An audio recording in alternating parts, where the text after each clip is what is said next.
Bienvenue dans cette édition Vespera sur la F1 Télévision. Mesdames et messieurs, bonsoir. La CENI a invalidé au total 82 candidats aux législatives provinciales, y compris les municipales, issus des élections du 20 décembre pour fraude électorale. Détail, c'est avec le rapporteur de la Commission électorale nationale indépendante.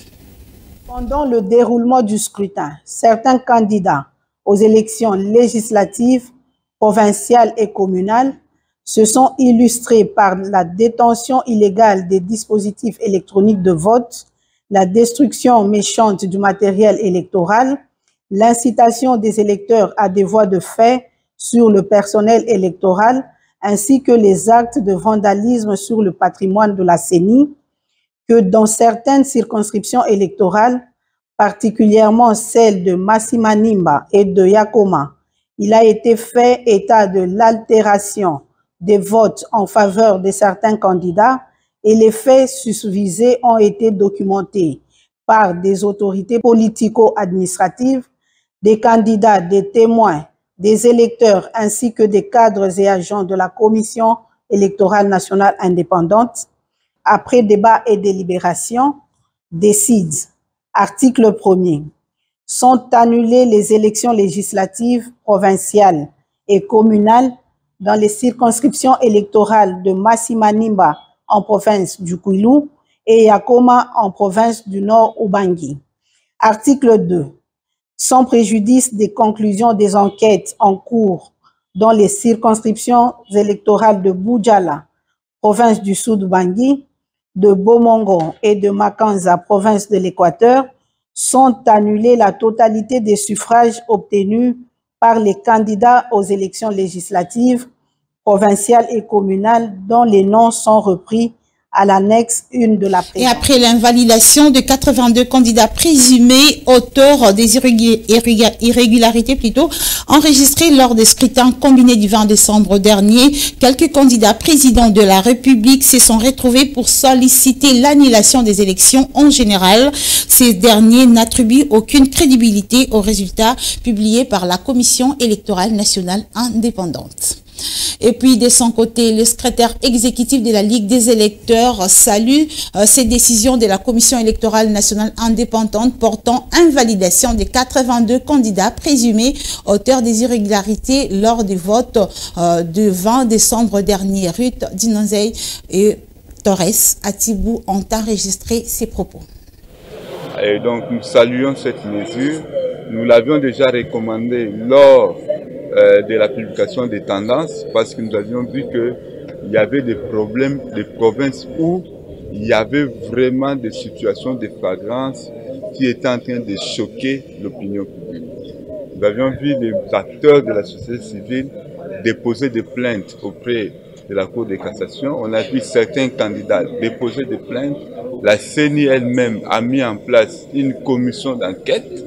Et je crois que c'est et même la CNDH, nous avons vu aussi la CNDH aller saisir la cassation. Nous avions vu nos collègues de la mission d'observation électorale SCC5O aller voir les procureurs près la Cour constitutionnelle. Donc tous ces acteurs, parties prenantes au processus électoral, nous sommes tous d'avis qu'il y a des situations qu'il faut réprimer. Et nous, dans notre intervention que nous avions eue auprès d'une chaîne sister, nous avions recommandé, et comme on l'a fait aujourd'hui, que dans certaines circonscriptions électorales au niveau des législatives, qu'il y ait annulation et reprise des élections. Organisation des élections en République démocratique du Congo, la Ligue des électeurs et ses différents partenaires ont publié ce samedi 6 janvier le rapport préliminaire de la mission d'observation électorale dénommée WAN 2023. C'était dans la salle des conférences des affaires étrangères. Ruth Dinonzei. Ces rapports préliminaires d'observation des élections du 20 décembre 2023 en RDC, dénommé WAN 2023, retracent avec le moindre détail toutes les observations des moniteurs déployés sur terrain par la Ligue des électeurs les jours du scrutin combiné. La crédibilité de ces résultats, c'est crédible ou pas? Ce n'est pas par un songe que nous réveillons, on dit les élections étaient crédibles, les élections n'ont pas été crédibles. Mais c'est sur base des éléments de surveillance. Nous avons mis un accent particulier. Nous avons formé nos observateurs, nous avons déployé avec la mission de surveiller particulièrement le début des opérations. Les observateurs devaient nous dire, le bureau a reçu combien de bulletins de vote.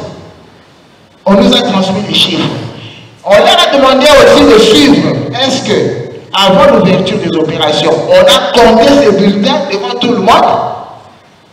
On leur a dit, avant le début des opérations, on a initialisé la machine, donc le dispositif électronique de vote devant tout le monde et on l'a allumé devant tout le monde.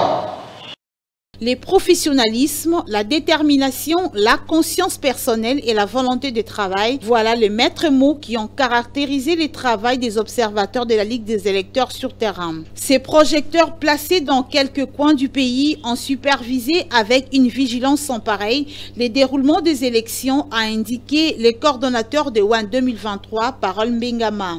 C'était pour preuve. Vous nous envoyez un rapport en disant que tel a obtenu tel nombre de voix, tel a obtenu tel nombre de voix. Mais nous avons besoin de preuves. Chacun qui nous envoyait des résultats photographiés d'abord, le tableau où c'était écrit. Nous avons, c'est un peu flou, mais vous allez voir les noms des candidats présidentiels. Nous, on a cité leur nom sur le tableau et les résultats nous avons barrés parce que ce n'est pas à nous de rendre public les résultats. Et à côté, nous avons les fiches de résultats qu'on a photographiées, qu'on nous a envoyées. Le secrétaire exécutif de la Ligue des électeurs est pour sa part revenu sur les cas de violations des droits humains qui ont surgi lors du déroulement du processus électoral qui, selon Maître Serge Kibambe, ne resteront pas impunis. Ce que la CENI fait rentre dans la logique de la justice et de l'équité électorale. Par le fait que parmi nos recommandations, que nous avions recommandé une justice électorale forte et une justice pénale forte. Et à ce titre, le travail de la CENI en invalidant certaines candidatures pour cas de fraude, j'espère que cela doit être suivi par une saisine du parquet près de la Cour de cassation, pour de saisir différentes juridictions pour voir comment aller jusqu'au bout avec ce cas.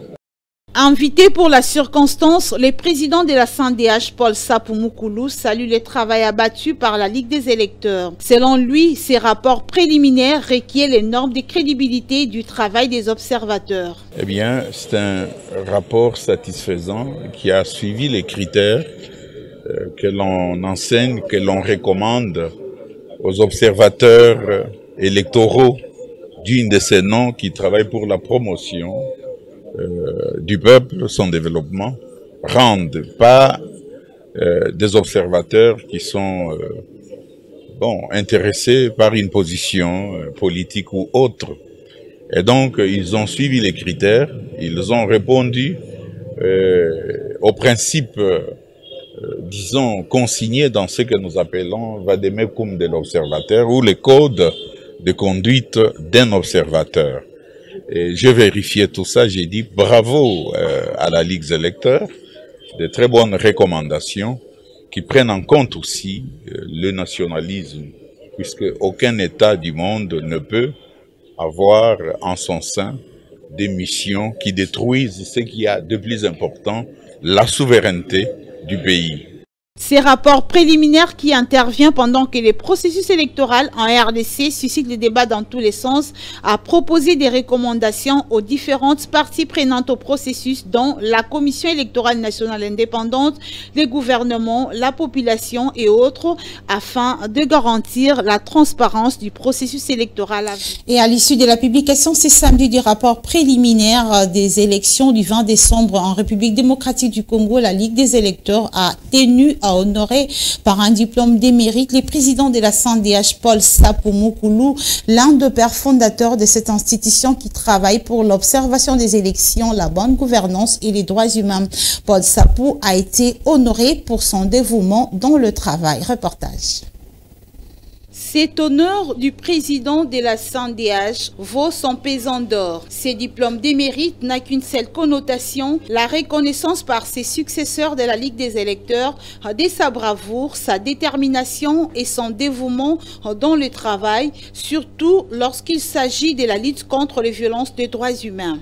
Ce diplôme vous est aussi décerné en reconnaissance de votre assiduité à organiser la Ligue des électeurs en une structure phare en matière électorale, en matière de démocratie et des droits humains. Cette considération au président de la CNDH Paul Sapou tombe à pic, vu cette grande initiative de la tenue des élections en République démocratique du Congo qui produit à ces jours de bons fruits. Nous avions juste couronné le travail de longue haleine qu'il a eu à battre non seulement à la Ligue des électeurs, mais dans ce pays, sur tout ce qui touche la question des élections, de la gouvernance électorale et démocratique. Très ému et émotionné, ces diplômes d'émérite constituent pour Paul Sapou Moukoulou, président de la CNDH, une surprise agréable pour cet activiste des droits de l'homme qui reconnaît également la collaboration dans le travail de ses différents compagnons d'élite, un travail qui aujourd'hui réjouit plus d'une personne. Là où il y a des missions d'observation des élections, ce qui anime les observateurs locaux, nationaux, c'est plus le nationalisme, le patriotisme. Et là, je pense que les jeunes gens qui prennent les commandes de la Ligue des électeurs ont fait leur travail. Je suis satisfait. Ces diplômes d'émérite de la Ligue des électeurs vient encourager les présidents de la CNDH à demeurer constants et plus attachés dans l'exécution de la fonction qu'il occupe actuellement. On va à présent ouvrir la page rétrospective pour vous dire que tenant à sa parole, le président de la CNDH, Paul Sapou Moukoulou, a déposé le jeudi 4 janvier dernier auprès du procureur général près la Cour de cassation, Firmin Vondemambou, un inventaire des cas de flagrance qui ont émaillé les élections générales organisées le 20 décembre dernier en République démocratique du Congo. C'était au cabinet du travail de ces hauts magistrats à la Gombe. Reportage. C'était réellement prévisible que les auteurs des violations des droits de l'homme répertoriés lors de la tenue des élections en République démocratique du Congo ne resteront pas impunis. Une décision annoncée entre la CNDH et les parquets près la Cour de cassation à l'aube de la tenue de ces scrutins combinés. Grâce au travail abattu sur terrain par les moniteurs de la CNDH, avant, pendant et après, pour suivre de près les cas de flagrance qui ont été répertoriés et enquêtés. Nous avions dit que nous allons, en tant que Commission nationale des droits de l'homme, CNDH, suivre tous les processus par rapport à notre travail de monitoring des droits de l'homme, focus élection pour déceler le cas flagrant des violations du droit de vote. Il faut le dire sans embâche que les noms de ces récalcitrants sont déjà sur la table de la justice pour la poursuite de leurs actes. Il faut préciser par ailleurs que la collaboration entre cette institution d'appui à la démocratie et la justice ne pouvait pas rester sans conséquences. Et je viens de remettre un inventaire de cas de flagrance qui ont émaillé les élections du 20 décembre dernier et par rapport à tout ce qui a été décrié par la population, par rapport à tout ce que la population qui a marqué de son sceau avec l'engouement, la vigilance, afin de décourager des fraudeurs, des auteurs, des cas que nous estimons que ces cas sont poursuivables par la justice. La liste déposée ce jeudi 4 janvier par les présidents de la CNDH Paul Sapou Moukoulou auprès du procureur près la Cour de cassation Firmin Vondé n'est qu'une première partie avant la dernière qui va se suivre avant la fin des enquêtes. Nous avons fait cet inventaire d'à peu près une trentaine de cas. C'est un document partiel puisque d'autres enquêtes et poursuites judiciaires vont être amorcées à l'endroit de toutes ces personnes qui ont brillé par un comportement qui doit être répréhensible par la loi. Quant au président de la CNDH, Paul Sapou, les cas qui concernent la montée des discours de haine, l'incitation à une certaine révolte de la population et cas de violences politiques sont aussi mentionnés. Des propos, par exemple, de haine qui ont été tenus, d'incitation et qui ont conduit aux voies de fait. Tout ce que nous avons déploré, par exemple, dans Malembankulu, comme territoire, et ailleurs, Chikapa et... Tous ces cas sont recensés, monitorés pour qu'on en fasse un cas ou des cas de poursuite et d'enquête judiciaire par l'organe habilité, c'est-à-dire la justice. Le numéro 1 de la CNDH a par ailleurs invité la population à vaquer librement à ses occupations et à ne pas répondre aux appels à la manifestation qui ne sont pas conformes à la loi du pays. Et aux acteurs politiques, Paul Sapou a demandé de suivre des voies légales pour les contentieux électoraux et de s'abstenir à faire des recours à d'autres voies qui ne sont pas légales pour ne pas tomber dans les cas des prescrits de la loi. À bon entendeur, salut, dit-on. L'actualité cette semaine, c'était également la publication par la Commission électorale nationale indépendante des résultats provisoires de l'élection présidentielle du 20 décembre dernier. Résultat où Félix Tshisekedi a été réélu président de la République démocratique du Congo avec plus de 73%. Résultat dont la publication n'a occasionné aucun incident dans la capitale congolaise, nous confirme Ruth Dinanzé dans ce reportage.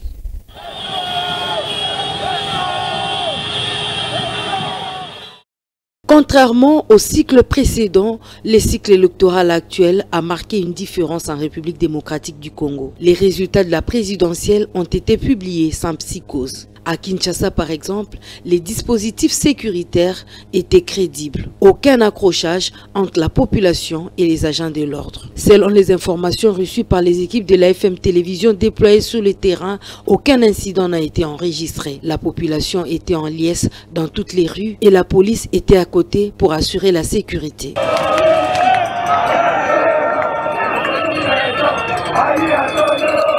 Malgré les appels au boycott lancés par certains candidats à la présidentielle, la population congolaise a gardé son calme. Juste après la publication des résultats par le président de la Commission électorale nationale indépendante, des cris de joie ont été poussés à Kinshasa.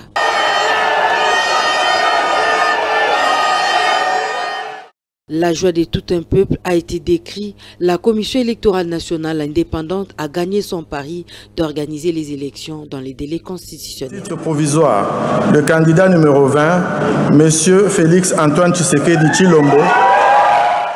Et juste après sa victoire provisoire proclamée par la CENI, Félix Tshisekedi a prononcé un discours rassembleur à travers lequel il a invité les Congolais à l'unité et au sens du patriotisme. Suivez le président Félix Tshisekedi dans cet extrait sélectionné pour vous par Dinanzé.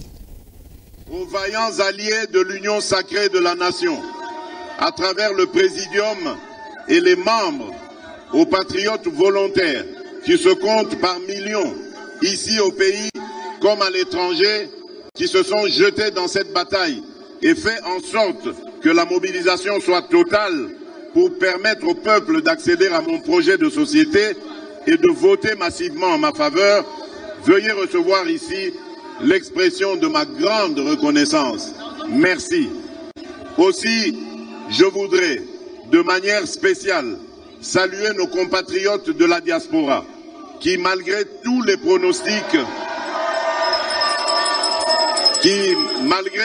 pronostics, sombres, ont fait retentir le profond attachement à leur mère patrie, la République démocratique du Congo, en parfaite symbiose et cohérence avec la vérité des urnes telle qu'exprimée au pays. Enfin, retenez que la République démocratique du Congo est une terre d'espoir, une terre d'avenir. Nous avons toutes les raisons de réfuter la thèse de nos ennemis et de croire fermement et définitivement en notre pays. Mettons-nous au travail et faisons resplendir notre nation. Banamboka, ezalinde likambo ya mabele.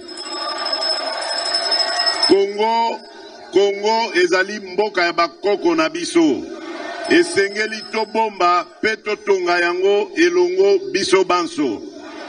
Matondo mingi, aksanti sana, Twasa Kidilo Abunyi, Mfia Ukidi, vive la démocratie, vive le peuple congolais, que Dieu bénisse la République démocratique du Congo et son peuple. Et puis, contestation des élections, des résultats publiés par la CENI, certains opposants ne souhaitent pas suivre la voie légale des dépôts des requêtes à la Cour constitutionnelle, car selon eux, cette Cour travaille à la merci du président Félix Tshisekedi. Avis que ne partage pas la population quinoise qui estime que la Cour constitutionnelle reste la seule voie légale et reconnue pour protester les élections. Leur réaction dans cet élément. Les Congolais ont réagi suite aux propos tenus par Martin Fayulu, leader de la plateforme politique Lamouka, après la publication des résultats de l'élection présidentielle du 20 décembre dernier. Quelques Kinois interrogés à ces sujets ont donné leur avis, notamment en recommandant aux candidats non élus, je cite Martin Fayulu, d'aller saisir la Cour constitutionnelle s'il n'est pas d'accord avec les résultats publiés par la Commission électorale nationale indépendante. Bon, Martin Fayulu a annulé l'élection. L'élection par rapport à quoi? Ce que les gens revendiquent, akende kuna et pas bato ba benga bango na lingala te baini beko. Biso population to revendiquer ne loko nini. Biso population wa linga ke revendiquer na bango ba soutenir bango ne ba poni nani fati. Awa to déclarer que tout le baso qui à 70 ou à 90% ba poni fati. Siko bato ngo ke revendiquer bango banani ba otambola. Banda ba élection yo c'est ça les mana monde. Bato ba échouaka, ba déclaraka que l'élection est mal organisée, il y a eu tricherie, tout consort.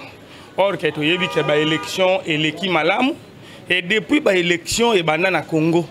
C'est toute la première fois que ba publié président Oyazali élu na peuple congolais bango moko. Na yango ndeko Martin Fayulu atika distraction. Même ceux qui ba ke na cour constitutionnelle. Et ko ken Martin Fayulu te au moins qu'il y a Moïse de Pascal, il deuxième. Martin Fayulu a un échec grave. Est-ce que même dans l'université, échec grave, par contre, c'est un recours.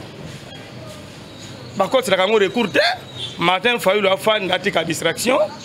Rappelons que les élections organisées par la CENI, présidées par Denis Kadima en RDC, ont été caractérisées des irrégularités. Et de leur côté, les candidats Théodore Ngoï et David Loubala ont finalement déposé leur requête de contestation contre la réélection de Félix Tshisekedi comme président de la République selon les résultats provisoires proclamés par la CENI à la Cour constitutionnelle. Images et commentaires Igor Sombo et Torres Atibou. Selon les résultats proclamés le 31 décembre par la CENI, le président de la République sortant, Félix Tshisekedi, a obtenu 73,34%, suivi de Moïse Katumbi, 18,08% et Martin Fayulu, 5,33%.